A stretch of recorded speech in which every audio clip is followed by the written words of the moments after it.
Hey guys, so in this video, I thought that I would take the time to respond to some comments left on one of my recent videos. So this video was titled How to Become a Certified Sleep Tech. And so what I want to do is I want to read the comments and then I will respond. So this may not be a super long video, but I did want to address both of these comments because I felt like it was important for me to get back to these people. Okay, so the first question is, do you get paid as a sleep tech trainee? So I cannot speak for every specific workplace, but the hospital that I work at, how they hired me was as a sleep tech associate, I think is what it was called. My actual job title was a sleep tech non-certified. And on my work badge, it said sleep study tech. Um, so basically, when I got hired for that position, the whole goal was for them to get me trained so that I could be certified and then eventually become a registered sleep technologist or polysomnographic technologist. Um, so they knew out of the gate that I had no prior sleep history, nothing like that. I had never worked in sleep medicine before, didn't really know much about it. And so they hired me to go through this whole educational process. Like I said, I cannot say that this is true for every single workplace, but the hospital that I work at, they hired me and that was my job. So yes, I did get paid an hourly wage for every single shift that I worked, whether it was day shift or night shift, whether I was working doing like more secretarial or office-based things like scheduling sleep studies, calling patients back, letting patients know about the results of their sleep studies, whether they were home sleep tests or in labs, helping answer patient questions or writing reports, any of the above. Even while I was in the early days of my orientation and training, I did get paid as a sleep tech trainee. So, like I said, this may be different depending on where you are working. I know that there are a lot of places who will hire you, and I just say this because of things that I have seen on Indeed. There are places that will hire you with zero sleep experience and will allow you time to get trained. Whether or not they pay for it, they will allow you time to get trained. They usually just have a requirement that you have to have either a CPSGT or RPSGT within a certain period of time following your hire date. So there may be some places that are not willing to pay you if you have no prior experience, but are willing to do like an internship or like some sort of training program without pay. But this was my actual job. And so I was getting paid as a sleep tech trainee. So the reason why I'm saying was is because I am in the process of transitioning back to working as a medical assistant full time. There are videos on my channel talking about the difficulties that I have had um, with the schedule up in the sleep center and things like that. So hopefully that answered your question. The next question or the next comment says, thanks for the info. What software do you use as a sleep tech, such as Epic, etc.?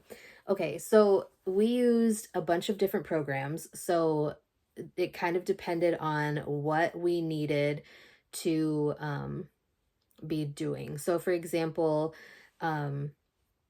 there was a specific software program for the home sleep tests, which is run by WatchPat. So we would log into that software to set up as well as to load studies and analyze them when someone brought back the home tests. There was a specific software for actigraphy watches. So our actigraphy watches were through ActiLife, ACTI Life.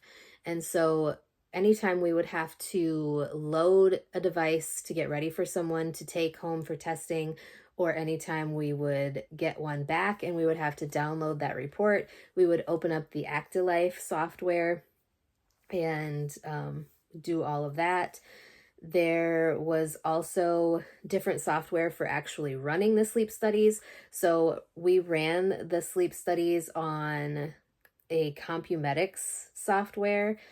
And I believe that is it, other than our main software, which I'll talk about in a second. But the Compumedics is what you would actually open while you're like, in order to look at the study itself, look at the montage and see all of the waves and everything. That is what you would open, is the Compumedics software. And then of course for charting and all of the other things, we used Epic. The hospital that I work at charts through Epic, and our main EHR, or electronic health record system, is Epic.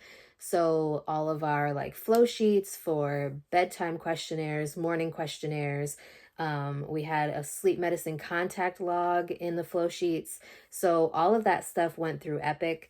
We also did our tech reports and all of those things through Epic. If we sent in a DME order for supplies or a new device, that would get uploaded into Epic later on so that it's attached to the patient chart. So then we have access to that, umpteen months down the road or years. And so those are the main software programs that we would use. I can't really think of any other ones that we necessarily used in the sleep center. We did use a couple of different websites quite often. Most of the machines and masks that we distributed or ordered for people, not distributed, because we don't have DME whatever at the hospital I work at. We would order ResMed devices for people, and most of the masks that we ordered for people were either done by ResMed, or we had a couple of Fisher and Paykel, or Paykel, I don't know exactly how you say that. We had a few of those as well.